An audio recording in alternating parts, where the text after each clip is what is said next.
Hello viewers, welcome to our channel. நாம் இன்றைக்கி பார்க்க போகிறது, யாராவது தன்னோட சொந்த பொண்ணை 25 வருஷமாக ரூமில் பூட்டி வச்சுக்கிட்டு கொடுமை பண்ணுவாங்களா?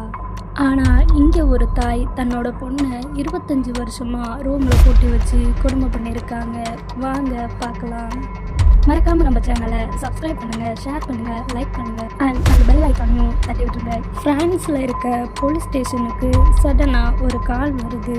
அந்த காலில் யாரோ அன்னோன் பர்சன் தன்னோட பக்கத்து வீட்டில் யாரோ அழுகிற சத்தம், கத்துற சத்தம்லாம் கேட்குது. ஸோ ப்ளீஸ் வந்து என்னன்னு பாருங்கள் அப்படின்னு சொல்கிறாங்க. உடனே இதை கேட்ட போலீஸ் அந்த லொக்கேஷனுக்கு போய் அந்த வீட்டில் செக் பண்ணி பார்க்குறாங்க. அப்படி செக் பண்ணி பார்க்கும்போது அந்த வீட்டோட அண்டர் கிரவுண்டில் ஒரு ரூம் இருந்திருக்கு.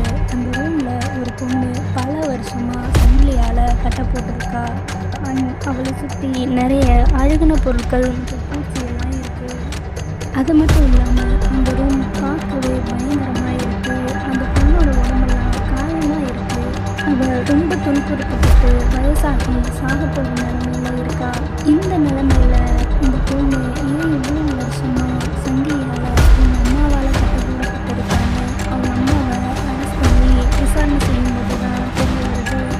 கட்டி போடப்பட்ட அந்த பொண்ணோட பேர் பேலன்ஸ் பண்ணி அவளுக்கு வயசு 18 இருக்கும்போது ஒரு 65 வயசான ஓல்டு போகிறவங்க லவ் பண்ணியிருக்கா. அண்ட் அவளை தான் கல்யாணம் பண்ணிக்க போகிறேன்னு சொல்லி அவங்க அம்மா கிட்ட ஆர்கியூமெண்ட் பண்ணியிருக்கா.